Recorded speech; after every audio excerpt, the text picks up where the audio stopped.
Welcome to Name 3 Songs. I'm Sarah Fagan. I'm Jenna Million. And this is a podcast where we challenge sexism in the music industry and empower fangirls. Because let's be honest, fangirls knew about that band way before you did. And if you stick around long enough, we'll also let you in on some new music the girls are already crazy about. You guys, it's been like a whole month. How are you? I feel like my brain has been shriveling up. And now that we're like... No, same. Actually... It's like when you like work out a lot and like you build up these big muscles and then like you don't work out and your muscles get all relaxed and you like lose all the progress. You don't lose all the progress, but it's like that. It's like we're working our brain muscles so hard that during the break, I was so bored. I was like, I haven't had any critical thinking in 4 weeks. I felt awful. I think that my math teacher in high school, who said that it takes 3 weeks to make a habit, but it takes 1 day to break a habit. And 1 day. See, this is why they make you do like summer school and stuff, because if like you don't practice your Spanish or you don't practice your math over the summer, then you come back and it takes like a freaking month to like relearn all the stuff. Maybe it was like 3 weeks to make a habit and 3 days to break it. I feel like that sounds better, but that feels so legit because I feel like the first like week and a half that we were away, we were still like texting all the time and like going over stuff. And then other than when we had like our planning meetings, I just don't even know what was going on. My brain turned to mush. All I was doing was watching afternoon trivia shows on British TV. And your TikTok turned to British TikTok. My TikTok did turn to British TikTok, which was the best thing that ever happened to me because there were all these like POVs of like popular girl at British school. Wait, this is really funny because nobody knows you went to England for a month except for our Discord. Oh yeah, I went to England for a month. Maybe Sarah went to England for a month. I got a new job. It's been a wild time, but for real, I miss podcasting so much. We were like, we're never taking a break again. Yeah, like maybe, but not as long. Maybe, but not as long. Maybe for like 1 week when we both plan our vacations the exact same week. That's it. Oh, we missed you guys too much, and I missed thinking, but it's just one of those things where we're like, oh, like a month we'll be fine. Like we'll be fine. But I'm also like, no, that was too long because I stopped thinking.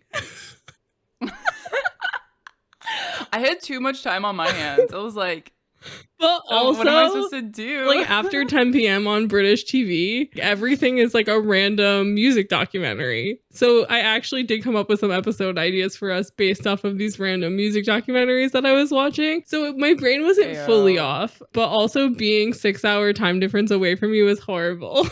It was weird. I just like but we also just didn't talk a lot. Well, because I just like had no idea like what time it was or what you were doing, and I was like, she has a new job. I don't know. I don't want to bother her because like every hour that like we were awake during the same time, you basically would have been working. So I just was like, I don't know what to do.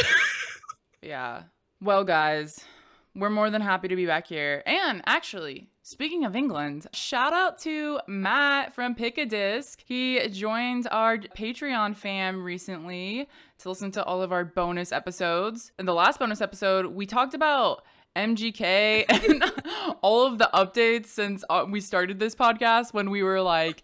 When Sarah fell in love with MGK, we went back and we were like, look, he's not that great. He made a good record. He's not that great. We talked about the discrepancies on our Patreon if you want to listen to that. I feel like never before this podcast would have admitted that much of a flaw in my own judgment. But now I'm just like, listen, I still think his music's pretty good, but also like everything about him is questionable. And I don't know why none of it came up in my original research on Googling is Machine Gun Kelly questionable when I decided to stan him. Like I literally... So maybe you need to write the article on Machine Gun Kelly questionable actions. I think that everybody's too busy sucking his dick still for me to even get that picked up. Like everyone's so obsessed with him because he's dating Megan Fox. So it's like... Even if I wanted to be like, hey, maybe we should talk about the fact that MGK has been fucking creepy about teen girls. And people be like, but he's dating Megan Fox and she's like age appropriate. Yeah. Well, anyways, if you want to listen to that, it's over on Patreon. And just want to give a little shout out to Matt. His podcast is called Pick a Disc. He talks about albums at length. And I've been on it to talk about Wolf Alice. If you want to join the Patreon fam, it's at patreon.com/name3songs. Or if you want to give us a tip because you enjoyed the episode and you missed us, that's over at paypal.me/name3songs. So Sarah, what are we talking about today? Today, We're doing episode focused on a singular human, which we don't do that often. But when we do, it's because it's somebody that we think has been wronged in one too many ways. And we're passionate about yelling about it, but also just think that they deserve some focus. So today we're talking about Halsey because both Jenna and I are fans of hers. And if you aren't aware of Halsey, she is an alternative pop star who's basically like rose to fame through Tumblr. We go through a bit more of their history throughout the episode, and you also will notice that throughout the episode we do interchange their pronouns. So Halsey goes by she they pronouns, and we should honor that, especially after the fact that she told Allure about their new pronouns and Allure was like, we don't care. We're gonna acknowledge that you told us about your new pronouns but not use they ever once in this article. So yeah. I feel like it's important that when somebody tells you that their pronouns aren't the quote unquote expected ones, that you should probably just listen to them and call them what they would like. So today we're going through Halsey's career and their relationship with the media and just their growth throughout their time in the spotlight. And I'm very stoked about this conversation.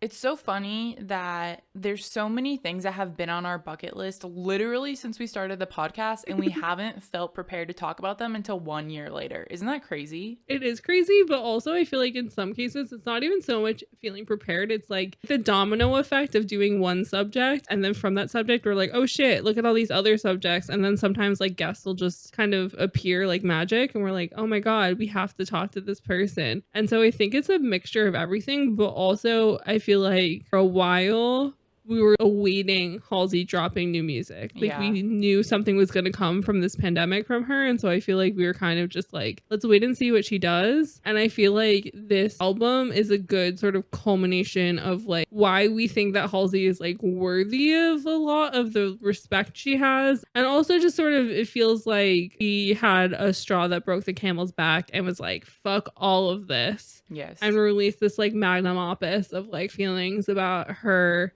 personhood, her relationship with womanhood, and like their understanding of who they are as a person. And so it feels like everything that they've been through since they came into the public eye sort of led to, if I can't have love, I want power. And so I feel we made the right decision by waiting to talk about her until now because of this. Yeah. It's so funny because like in a way, Halsey feels like a very new artist, but when we're looking at it, like her debut album was 2015. She's been putting out music for 6 years, which is not a new artist anymore. But a lot of what Halsey is, and then we're getting into this today, is Halsey being biracial, bisexual, bipolar. These are things that do not easily fit into a box. And as we've talked about, the general public and marketing people at record labels love for pop stars to be able to fit into a box. And the general public loves for pop stars to fit into a box. And Halsey does not fit into any of the boxes. And they've been very outspoken about that throughout their career. And I think it's put them in a very unique position. Yeah, 100%. And I think also in regards to Halsey, they were slowly growing a cult following on Tumblr in the height of Tumblr. And she was very much part of fandom culture while also developing fans herself. And I feel like that was the really interesting thing about Tumblr as a social media platform, is that unlike YouTube or Instagram or other things, like Tumblr was a very give and take platform because of the reblogging possibility and the question boxes and all these things with lots of interaction where you're not necessarily only posting your own stuff. And so it feels like a level playing field, even if you are growing your own personal following. And I feel like Halsey's also talked about this, is that she also is a fan. So I feel like there is this other sort of feeling around her fandom wise, like fangirl wise. Yeah, she understands fans on a different level. I mean, that's so true. Cause like you think about people like Justin Bieber, Taylor Swift, they never talk about like fandom. They never talk, like we don't really know their music origin stories to a certain degree, to the level that we know Halsey's, right? Of Halsey very much being one of us. Like that's always the feeling, is like she's one of us, and she respects her fans on that level. Yeah, I mean, if you have followed Halsey's career at any point in time, I'm sure you've seen the videos of her singing in the middle of a New Jersey shopping mall for like 3 other teen girls which is honestly one of the funniest things to ever exist on the internet, or her satire song about how she didn't like that Taylor Swift was dating Harry Styles, which I think is funny because she and Taylor are friends now. But at the time, she was not not here for Taylor dating Harry Styles. So I mean, like, her career really fell into place in this kind of beautiful way where she didn't necessarily have a ton of industry background in the regards of like how we normally talk about things, how we either have people with tons of connections or we have people with literally nothing. Halsey sort of falls in the middle because she Yeah. was involved in music in some sorts of ways, but she came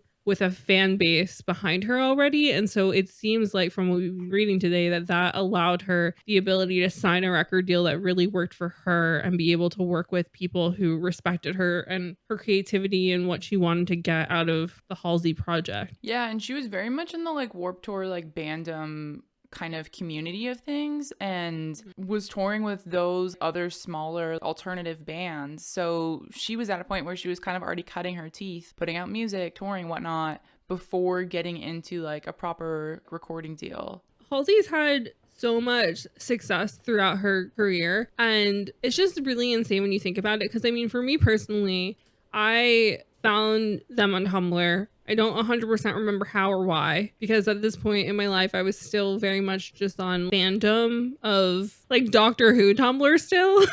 So I don't know how that happened, but I saw her play in London before I moved after undergrad. So I saw her play in 2015 at the O2 Academy Islington in like this very tiny room. But she had these like incredible lights. It was like this spectacular show. It was incredible. And I was like, this person is going to explode. They're incredible. I would die for Halsey. It was insane. It was, and their fans were so lovely and just loved them so much. And it was funny because it was like during the blue hair phase and all these girls online all also had blue hair. Oh yeah, like, I remember. But I wasn't expecting anything. And I got there maybe like an hour before doors and the line was like around the block and I was shook. Wow, what a time. A special moment in time. Halsey has been having success since the second they appeared in the music world, which I think is really impressive because we've talked about this in the past about how even Taylor Swift's first album didn't debut that high up. Like it was in the top 10, but not as high as this. And so with Halsey's Badlands, which came out in 2015, her album debuted at number 2 on the Billboard Top 200 charts, which I think is super impressive for a newcomer to music, especially when most of their fan base came from the internet. But I remember also that everybody was so shocked that they sold out Madison Square Garden like that early on in their career because everyone's like, who is this unknown person who sold out Madison Square Garden? And she's like, me and my internet posse did that, bitches. Wait, what year was that? So in 2015, Halsey announced that she's going to be playing Madison Square Garden the following year. So in 2016, and within 3 weeks of those tickets going on sale in 2015, she sold out the whole venue. Wow. So this is the thing is like, because I remember like New Americana and Colors were like really big songs for her at the time. And I remember because I was in college and I had been listening to like her EPs. And then when Badlands came out, it was like all of a sudden like she got really big. And at the time it was like, wow, she's really big. But that wasn't even close to being as big as she was when Closer happened. Yeah. And it's just really interesting to think about just in regards to the rest of her career, you know, how quickly she did just have the success and people buzzing and interested in her. And I think that that's why we saw her getting tapped to be on this Chainsmokers song, which I feel like is the like pivotal career moment that most people remember of like the first time they heard about Halsey, if they're part of that more like general public situation of finding out about music. Because obviously, as we said, like she had so much success and did so many incredible things with her music prior to being featured on this Chainsmokers song, but this Chainsmokers song definitely changed the conversation around her, changed the focus on her, and sort of moved her from this alternative pop icon to this alt girl that people are trying to put a narrative on. But as Jenna said, like Halsey doesn't fit into a box because, as we've been saying, like Halsey understands her fans. She understands what being a fan is like, but she just comes from lots of different walks of life, comparatively speaking, to other people who have done pop music and become A-list celebrities in the way that Halsey has. And so for her to go from being this like alt grunge pop girl to somebody that the paparazzi are chasing around, it's just a really wild ride. And also, we're saying this song Closer was really big, but like, let me just contextualize how big this song was. Because it came out in October 2016, so just barely a year after Badlands had come out. And this song reached #1 on the Hot 100 and stayed on the Hot 100 for 52 weeks, an entire year. This song was on the charts, which means it was everywhere. It is officially part of the cultural moment in time of the year 2016 and 2017. And the song went on to be nominated for Best Pop Duo Performance at the Grammys in 2017. So this song was like a really big deal. So we're talking like she went from a buzzy pop artist name to like one of the biggest pop stars at the time. Yeah, and all of a sudden she goes from people being curious to her having like a microscope over her. Mm-hmm. People inspecting everything that she's doing, questioning everything she's doing, because Halsey, their image was so strong in who they were and what they identified as. Growing up with a Black father and a white mother, also being bisexual, as well as suffering from mental health issues and later finding out that she was in fact bipolar. And so you have this whole thing where now she is getting this mainstream success with what, if you looked up what are frat boys on the internet, it would be a picture of the Chainsmokers, probably, because I couldn't pick the Chainsmokers out of a lineup because they just look like a copy-paste white man. Yes. The Chainsmokers are a hate crime against everyone, including other straight white men. Because straight white men already had a bad rap, and then the Chainsmokers showed up. And I feel like they got Halsey because they're like, oh, they're gonna give us clout on our music. They're so cool and different. And instead, they kind of made people start to bully Halsey. Which is not fair. Unintentionally, but it does appear that way. But I feel like also they kind of did it to themselves in agreeing to make this music video a softcore porno without any reason, because what I was getting from this song was not Drew Taggart slipping some tongue into Halsey's mouth during a 4-minute video. I literally, when I listened to the song and I envisioned it, I thought it was going to be like the guy side of the story and the girl side of the story. And the girl side of the story is that she and her friends wrecked his dorm room while he was gone and stole his mattress, but that's not what happened. But instead it was just 4 minutes of them hooking up. Uncomfortably. Weird. I did not want to relive that, but I did it for you guys. You can tip us on PayPal. For our trauma. Oh my god. Yeah, so that was a traumatizing thing to relive. But because Closer was such a big deal, Halsey unfortunately had to do multiple live performances with the duo known as the Chainsmokers, which any human should not have to spend that much time with these two men.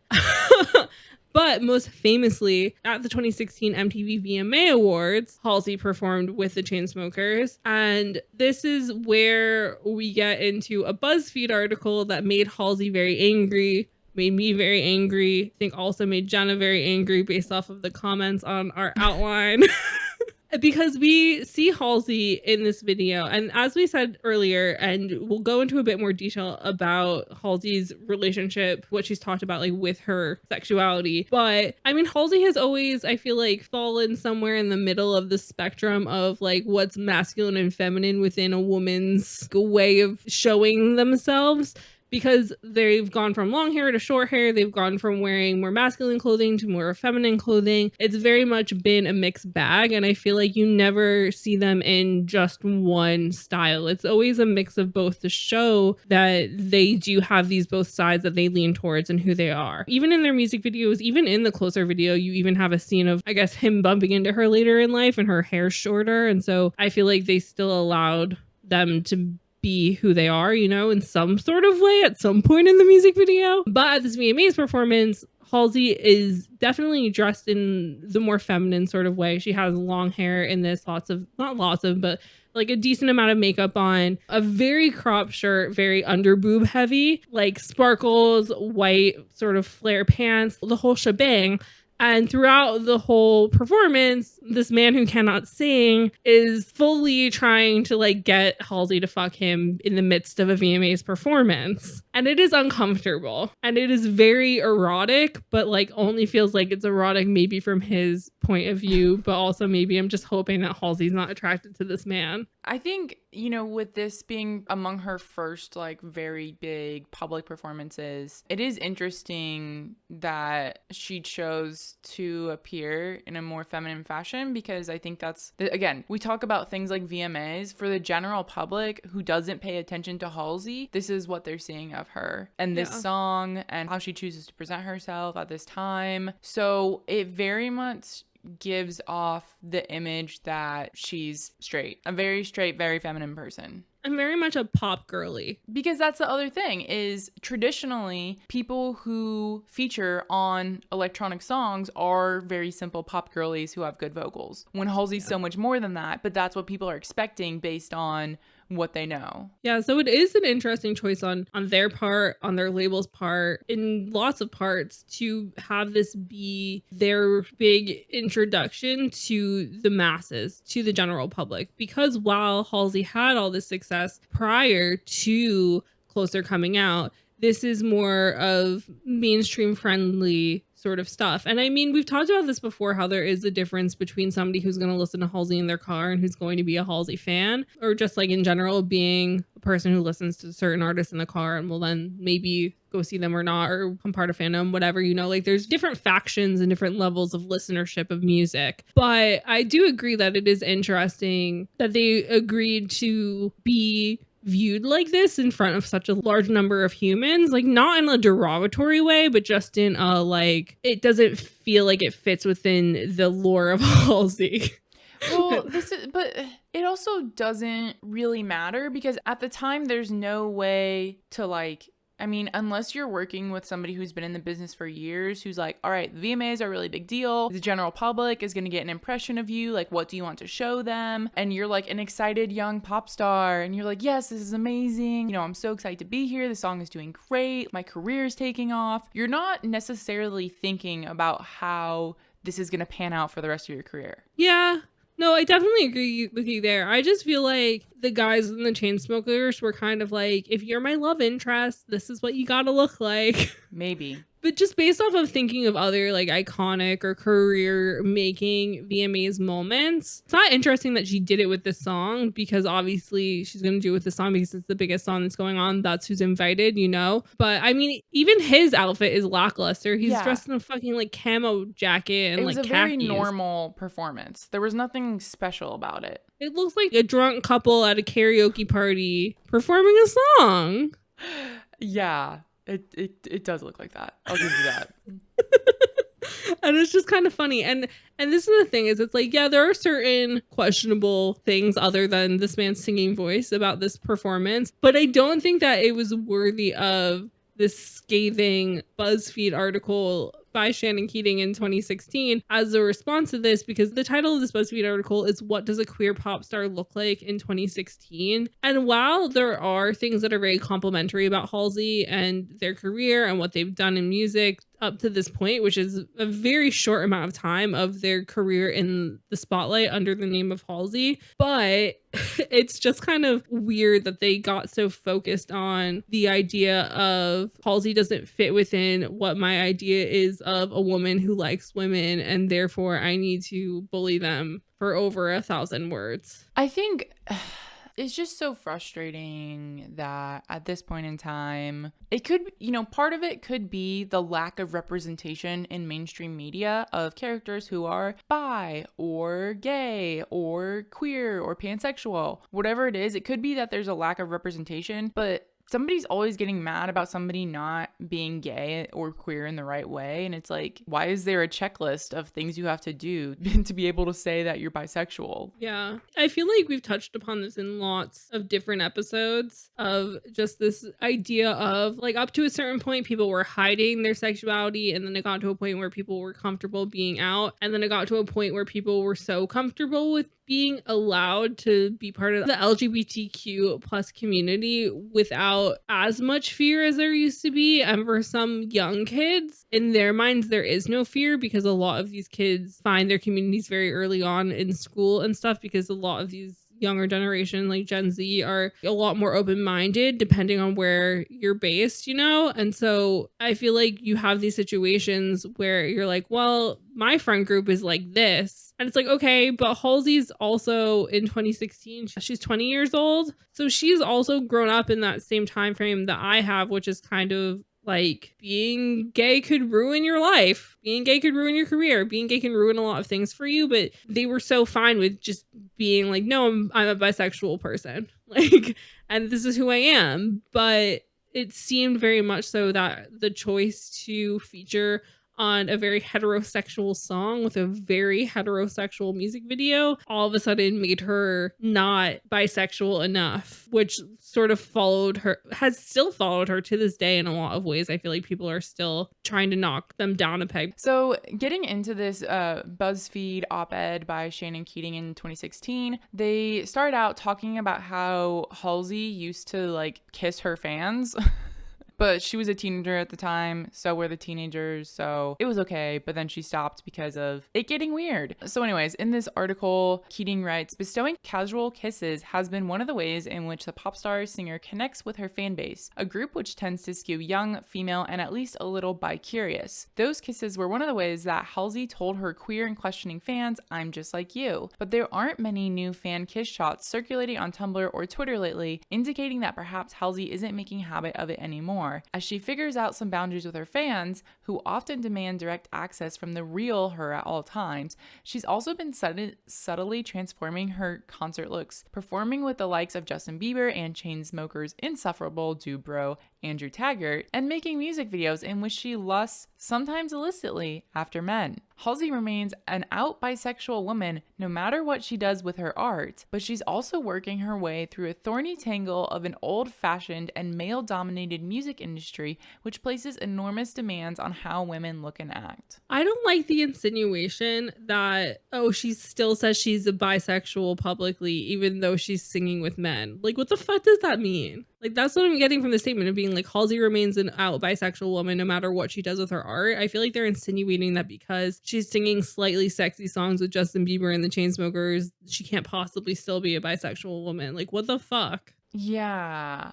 I think because in pop star history, we haven't really had super out celebrities. So, like, two things. One is like, sexuality in general is a spectrum. So it's not like you're 50% gay and 50% straight. Like, it doesn't work like that, number one. Yeah. But number two, falling into this pop star narrative of a music industry dominated with men, it just so happens to be that you're probably going to fall into that role. And it's going to be really hard to challenge the standards of a heterosexual, desirable female pop star, no matter how sure you are in your sexuality. And that's what we see happening to Halsey here. I feel like from what I've been told and from what I've seen and read on the internet, like there definitely is a judgment there when you are female presenting and you lean very heavily feminine within the like lesbian and bisexual communities, because the people are like, well, how am I supposed to know if you dress like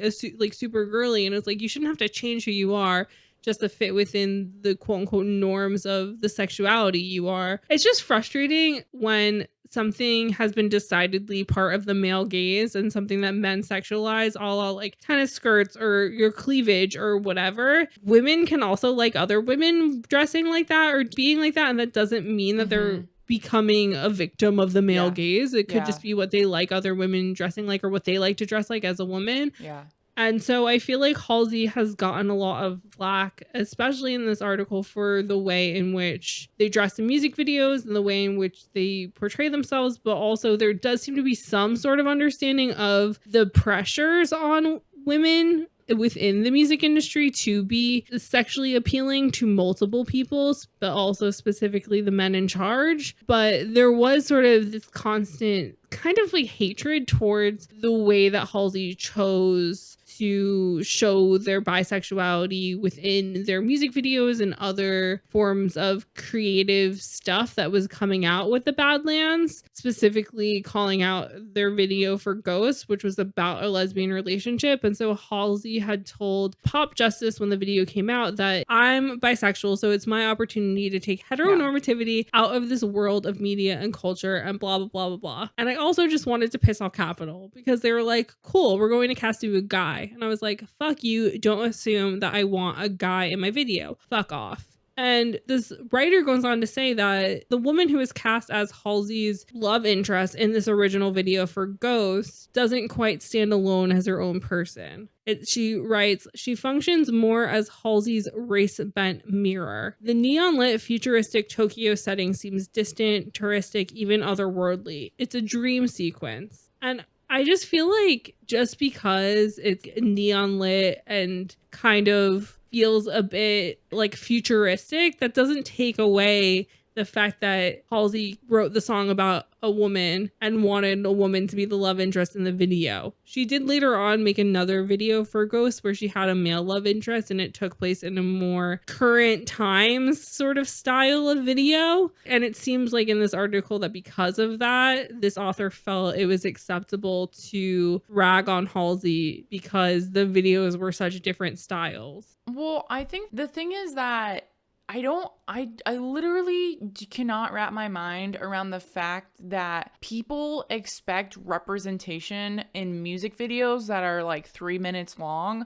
to like represent a whole community or a whole person or whatever. It's like, this is 3 minutes long. If you wanted representation, go nag on like the Hollywood industry, right? I just don't think that there will ever be a music video that properly shows depth or character arc to these side characters because it's just not possible under time constraints. And so that criticism that her counterpart is just kind of like a side character, to me, it doesn't really hold any weight as far as like criticizing Halsey as like, oh, this was just a dream sequence. Like, this isn't a real relationship. Therefore, she's not a real bisexual. You know what I mean? Yeah, but I mean, also in that regard, as most people know, Halsey's had a lot of public relationships with men, and being in a relationship with a man doesn't take away your bisexuality or your attraction to women. And so very much so when she was putting this music out, I think her boyfriend was also her producer. He was this guy called Lido. And so it's very possible that in her mind while making this work, even though they originally wrote the song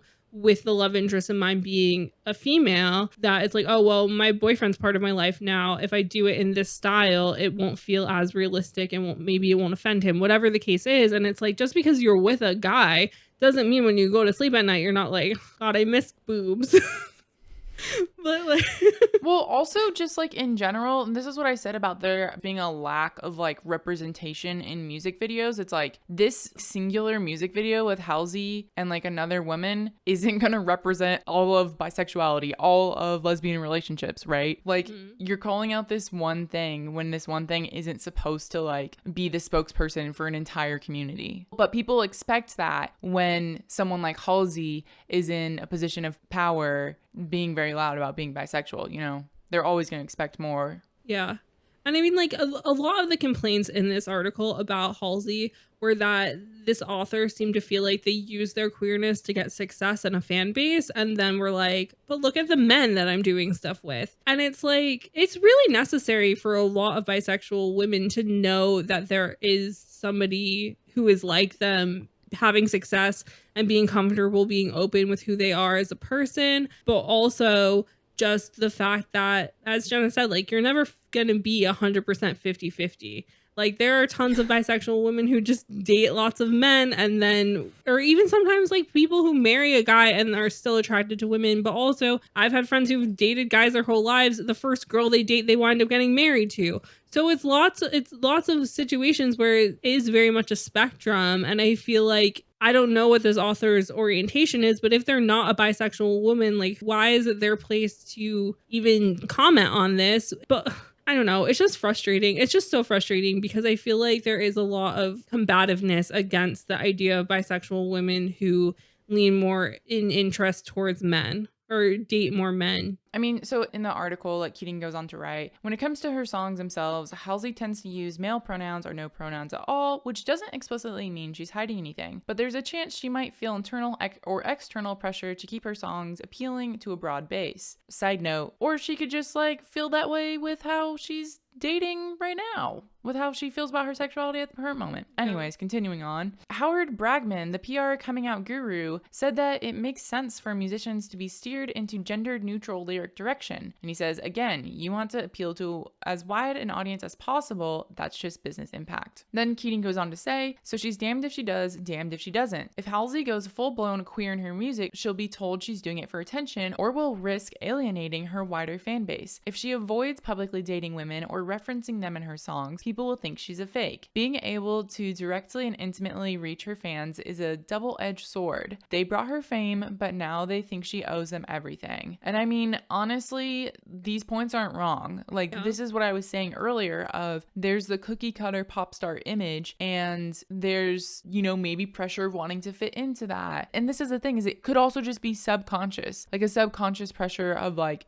this is what a pop star is, this is what I'm is, and you don't even realize you're doing it until later in your career when people are writing things like this about you, or you have time to like reflect and look back at what you know, how your career's gone. Because there always is going to be that pressure from labels and from the general public to conform and to appeal to the widest audience possible. I mean, it's just funny with Keating having this very on point paragraph because I think it definitely hits the nail on the head in a lot of ways, but it's kind of like this whole article was her doing this, being like, I expect you to be singing more about women or dating more women, but it's like, why does she have to do that in order to be a bisexual? And I feel like most of Halsey's fans, they're just happy that she's talking about it and being open about it. And I feel like because Halsey has built such a good relationship with her fan base and is so known for being just so much of an open book and so comfortable tweeting about her feelings and sharing and all that stuff, that like I don't necessarily think that her fans are going to be like, oh, you had a baby with a man, you're no longer bisexual, we don't claim you. Well, that's the thing, is it's always like people who are writing opinion pieces who have a different perspective than fans, who don't necessarily always have the same perspective that they're bringing to the table. And so a lot of times this is why opinion pieces like these get blown up, is because to be honest, I don't think this article is actually that bad. Like, I don't think it's that mean at all. I think it can be read mean if that's how you want to read it. Like if you are feeling like it's bi erasure, then it, to a degree it is, but I think it was more so wanting to come at it from a place of like, is Halsey playing into bi erasure or is she not? But I think opinion pieces like these get blown up really quickly by fan bases. And Halsey even reacted to herself like that she was not happy with it, because it's like, why is this necessary sometimes, you know? Yeah. Of like, opinion pieces are that, they're an opinion, but sometimes it becomes like a big ordeal. It becomes part of the narrative, part of the conversation. Yeah, well, I think it's similar to that Taylor Swift piece that we read, where there's a lot of good points made and a lot of understandable points made. It's not so much that like I'm angry, I'm just kind of frustrated that it's like, I feel like this is the thing with op-eds, is that a lot of the times the op-eds are written about by people who feel not seen and are therefore like, this person is supposed to be seeing me and being what I think they should be because of XYZ, and they're not filling that void, and therefore I'm going to be like kind of rude about it, and like their feelings are valid. That's not the issue. I just feel like the issue is that there is such hatred towards bisexual women, but just bisexuals in general, that it's frustrating when articles like this are written and done like this, when there's very little representation of this in the pop culture zeitgeist, and then it's handed to you on a silver platter by the loudest bisexual you can ever meet, and you're like, you're not fucking gay enough. Yeah. for me. Yeah. No, that's a really good point of it's like, was this conversation necessary? Was it necessary to call out these things? Is this really helping the conversation? Yeah. So I totally understand that point, and I totally understand why Halsey would have been mad about it, because it's like she's doing her best. Like, she's existing as a human being, saying she's bisexual. She doesn't need to prove anything. But this is one of those times where it feels like the writer's wanting her to prove something. Yeah, and I mean, as Jenna said, like Halsey did at the time respond to this in a very lengthy Twitter thread, basically going out and saying, "Sorry, I'm not gay enough for you. This is a tiresome analysis of my 1 year in the public eye and the ignorance of 8+ years of sexual discovery to determine if I'm truly queer. And it's part of a mentality so ingrained in the erasure of bisexual credibility, even within the LGBT community." And so, I mean, Halsey basically said the same thing of, it's like, "Oh, sorry, I'm not gay enough." And that's what it is it's like people expect, I don't know, it's just weird when somebody comes in the public eye and then people start developing parasocial relationships with them to any degree. Even as a journalist, if you're not a fan of somebody, you still have a parasocial relationship with these people because you're writing about them constantly. And it can get tiresome when somebody who you're writing about a lot and who talks so much about their sexuality journey continues to date garbage white men.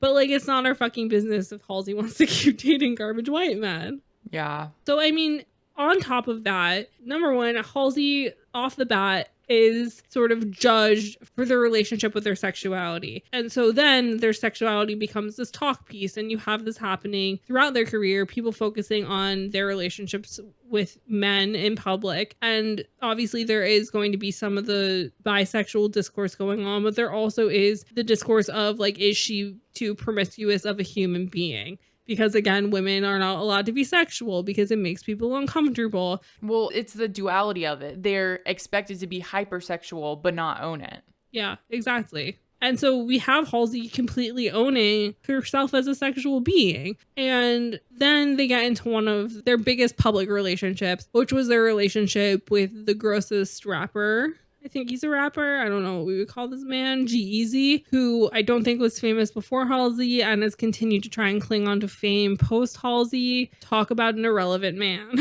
So many pointless men have come into Halsey's life, and it's exhausting to watch. So this relationship with gEazy was like a very, I want to say high profile, but he was not high profile. It's that Halsey was high profile at this time in her career. And so they were going to like red carpets together. They were seen together constantly, and they dated publicly for like about a year. But since you have your perspective working at different news sites, I'm curious what you remember of their relationship. I remember us fully eating it up. Like, we were posting photos of Halsey and gEazy no matter where they went. Any pop shot, anything, we were posting it. I don't remember the extent of the articles, but like, we were really into it. And then they had the Him and I music video come out, and I just remember that we had to take so many fucking screenshots of that music video for a gallery for an article. And I just think it's interesting because we literally see Halsey hand gEazy a career, because he, like, obviously, like, I'm not saying that he didn't have any success before her, but with Him and I, he truly rode in on her coattails and was like, how do I make this work for me? And then he went on to cheat on her. So, literal piece of shit. I mean, Him and I is still his second most streamed song on Spotify all these years later. So that says a lot. But yeah, this song basically announced their relationship.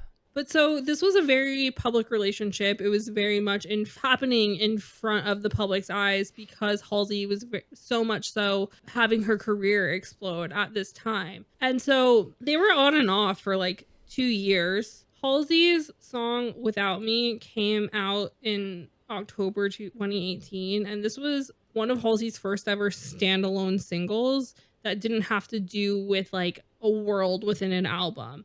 And as we've said, Halsey has been very loud about correcting things on Twitter. Like, anytime that she's mad about something or frustrated with something, she'll tweet and be kind of like, you did this wrong. This is not what the facts. This is not what's going on. And so there were rumors going around that Halsey had cheated on gEazy. And this was this whole conversation about how Halsey's promiscuous, like she's bisexual. You never know what they're going to do, those bisexuals, that whole situation. And so there were lots of discussion about how, oh, Halsey hurt gEazy. And I feel like it's so funny when you have the woman being more successful than the man, how they try and make this woman the problem. And we also saw this with Britney Spears and Justin Timberlake, where it's like, oh, poor Justin got cheated on, maybe, whatever. Yup. But Halsey with Without Me clearly is making a stance about gEazy. Like, if you watch the music video, there's tons of imagery that point at this. And as if to put the nail in the coffin herself, when Halsey gets invited onto SNL in February of 2019 and she performs Without Me, towards the middle part of this song, you see on the screen letters written to Halsey by gEazy of him being like, I cheated on you. And it's in his handwriting. And it's like, Ashley, I cheated on you in Los Angeles, in New Orleans, in Minneapolis. Please don't leave me. Like, all of these things. And like, I'm so sorry, whatever. And so she truly stuck it to the man. And I feel like this is one of the most powerful things I've ever seen a woman do, which is take control of the narrative in a way that I feel like lots of other pop stars wish that they probably did at some point in their career. And so I feel like this is a testament to who Halsey is as a human, in that like they want control of their story. They want to be the one who's being like, no, this is who I fucking am. You either like me or you don't. It's not your fucking business who I date in public. If you're going to say that I'm a cheater, I know I'm not a cheater. He fucking cheated on me. Look at these notes I just projected onto a screen on SNL. Yes to all of it, because we've seen this narrative before, and this is where Halsey was like, no, I'm taking control of this. Because the thing was, people were going on her Twitter and Instagram and just commenting gEazy's name like over and over and over, and she responded to comments being like, this isn't cute, I see you, like I'm a human being, stop bullying me. And there was another instance where she was performing at like, I think it was like the Super Bowl pre-show thing, and somebody in the crowd was like harassing her by like yelling gEazy's name, and she stopped performing and was like, if you don't shut up, I'm gonna kick you out of here because you're disrespecting me when I'm performing. And this was very much like, I'm not taking any of this shit. And honestly, props to her, because as you just said, there's probably a lot of pop stars who like kept their mouths shut because they wanted to play nice and all of that, and maybe wish they had spoken out. And so Halsey like actually having the balls to do this is amazing. But I feel like on the flip side, it probably was one of those things that made people at the recording academy or at, radio stations, whatever, a bit weary of Halsey being like, ooh, she has a mouth, she's willing to like talk about shit and not be quiet, like we can't control her, she's a bit of like a liability risk. Yeah, and I feel like she's done countless things throughout her career that probably gave pause to a big man on campus situation. Because I mean, she also spoke out about the head of the Grammys being like, women aren't doing enough. In a 2020 Guardian interview with Eve Barlow, Halsey was talking about her lack of Grammy nominations for her album Manic. Barlow writes, she reckons her lack of Grammy nominations this year is because she spoke out against former President Neil Portnow's comments 2 years ago when he said it was women's responsibility to, quote, step up if they want to excel in the music industry. Halsey says, I had a lot to say about that, and I'm nowhere to be seen on any of those acknowledgments. Barlow continues on to say, post Me Too, Halsey's been disappointed by the lack of camaraderie between female pop stars. Halsey goes on to say, nobody wants to be my friend. They're scared I'm going to pop off about something. I'm drama by association. I put myself out there with my peers. I don't know if people really ever wanted to do the same with me. So I stopped wasting my energy. And that just makes me sad, because I feel like in a lot of these interviews, I kept having this thought in my head that the media were trying to give Halsey the plaque of, quote, I'm not like other girls, or like she's this manic pixie dream girl. And I feel like for some people that might have put a bad taste in their mouth about Halsey, because I don't think that Halsey is a I'm not like other girls kind of person, especially based off of, as we keep saying, her relationship with her fan base.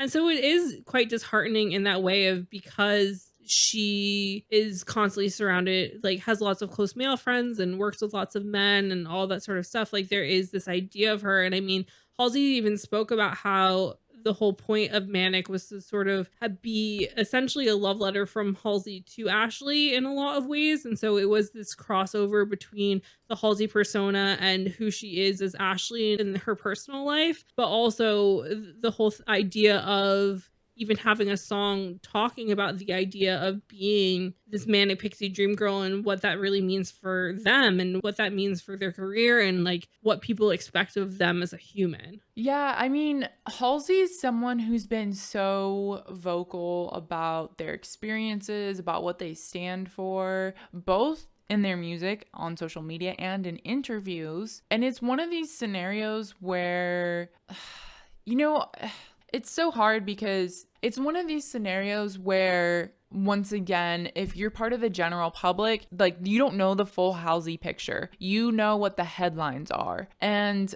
it's also, on the other side of it, journalists who are contributing to this narrative, sometimes subconsciously contributing to it, and they may not intend to, but it's like, oh, it's easy to use the manic pixie dream girl trope. Let me just throw it in here to describe Halsey because she's not like other pop stars. Even though Halsey's like, this is literally why I hate doing interviews, because you put tropes on me that I do not put on myself, and I've never been that, and I've never pretended to be that. So like, why are you doing this to me?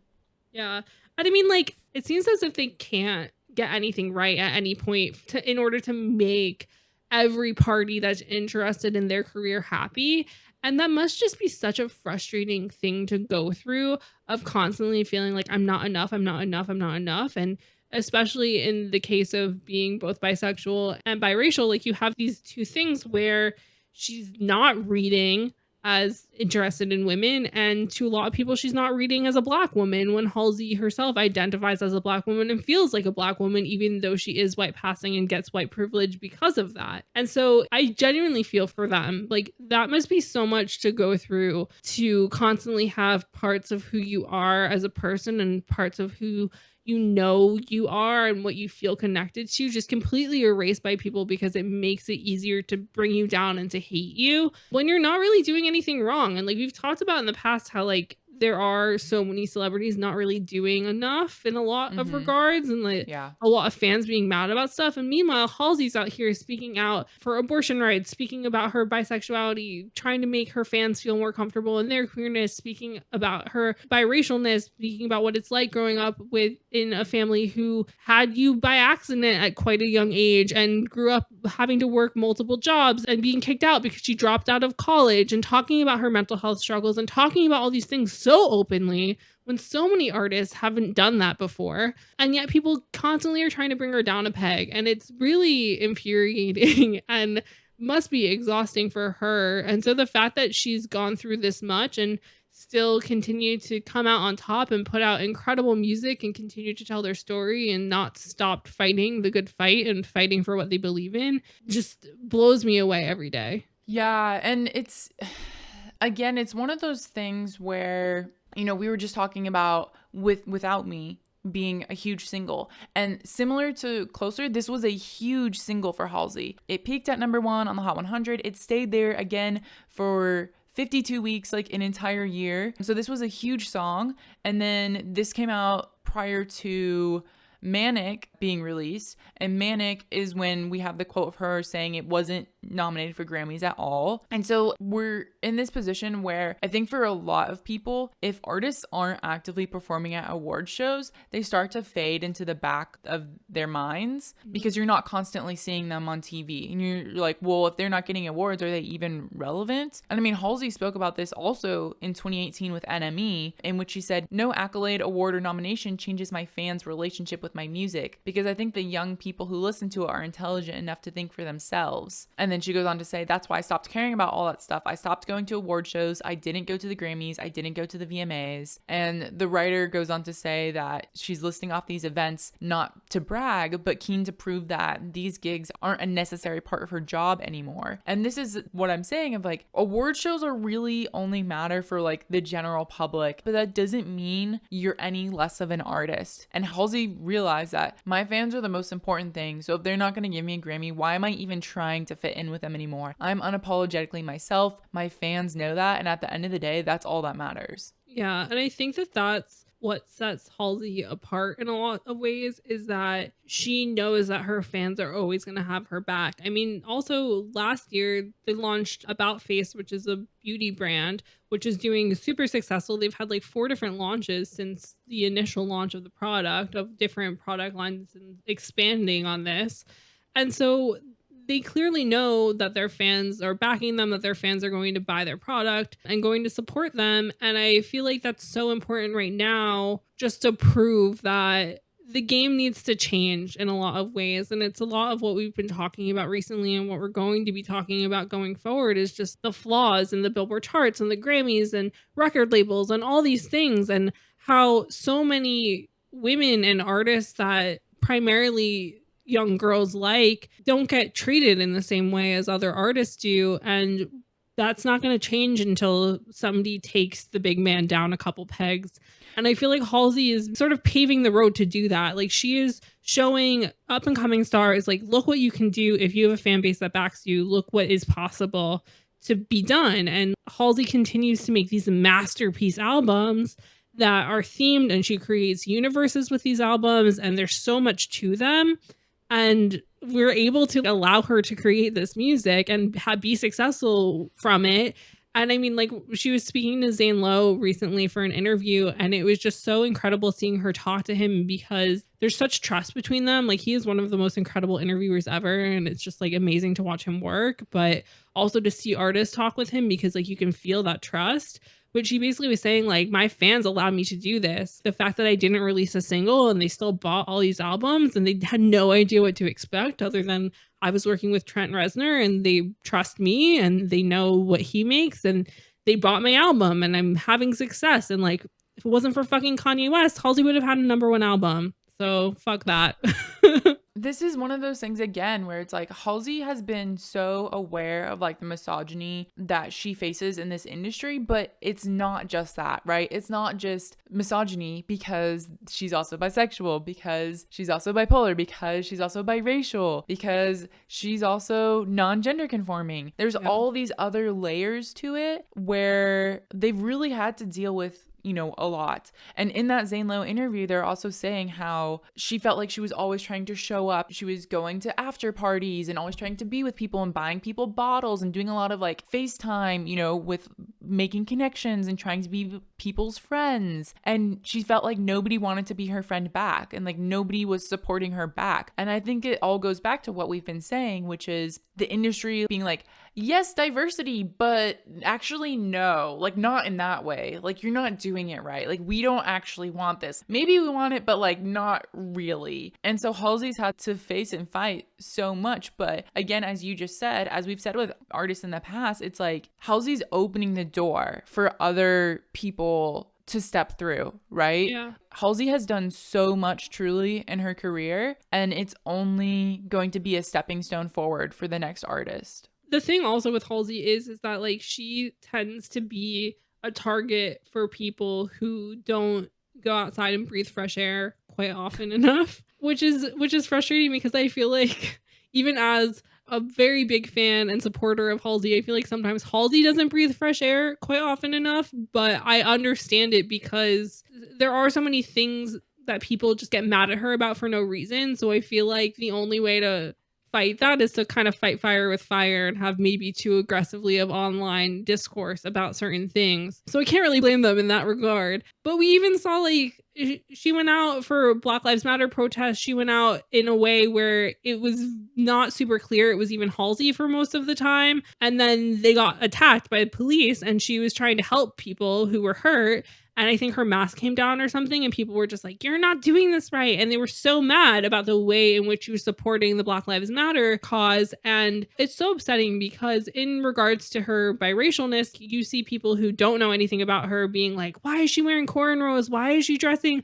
Why is she appropriating Black culture? Meanwhile, these are always white people saying this because of course. And it's like, I shouldn't be on TikTok posting a video about Halsey having to be like, this is a Black woman. Like, it's ridiculous. Like, obviously, if you know anything about Halsey, she's woke enough to not wear dreadlocks if it wasn't something that was part of her culture. And so it's so upsetting that she doesn't fall into the boxes in the way that the general public expect you to fall in the boxes when you say that you're biracial or you say that you're bisexual or whatever you say. And it's the same thing with the industry. Like everybody's kind of just like, oh no, on the checklist of what being biracial means, it means that like you have to look more black and you have to act more black and you have to do all these things and like blah blah blah. Like you're not biracial how we want you to be biracial. It's like, oh, and then bisexual, you're never kissing girls, you're never doing this, you're never dating girls, you're not doing this.